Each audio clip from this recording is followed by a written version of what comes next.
يلا بينا يا صديقي. بص انا النهارده هوريك الاكسس.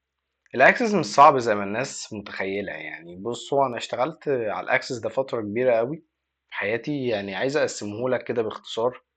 الاكسس يعني لو هنقسمه لاربع حاجات بالظبط.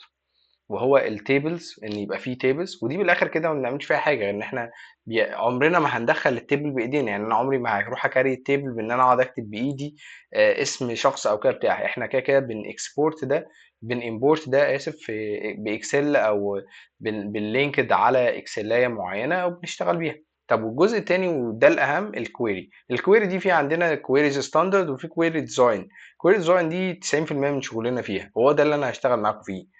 طب بالنسبة بقى للفورمز، هو أصلا الأكسس معمول عشان الفورمز، عشان هو بيقدر يمانج الحتة دي بشكل كويس، بحيث إن أنت ما تدخلش الداتا أو اليوزرز ما يدخلوش الداتا عن طريق الإكسل أو حاجة زي كده. لا، يبقى في فورم واضحة بلينكد بكويريز جوه، تقدر إنها تطلع لهم الداتا بشكل أسرع وبشكل أفضل، وتقدر إن أنت تمانج الداتا انتري بتاعتك بشكل أفضل. وبعد كده بننتقل للجزئية اللي هي بتاعت التقرير، ماشي، اللي هي الريبورتس، والجزئيه بتاعت اللي هي دي، والجزئيه اللي هي بتاعت الفي بي اي. والجزئيتين دول يعني نسبه استخدامي كان قليل جدا، يعني ما كانش فيهم حاجه مهمه.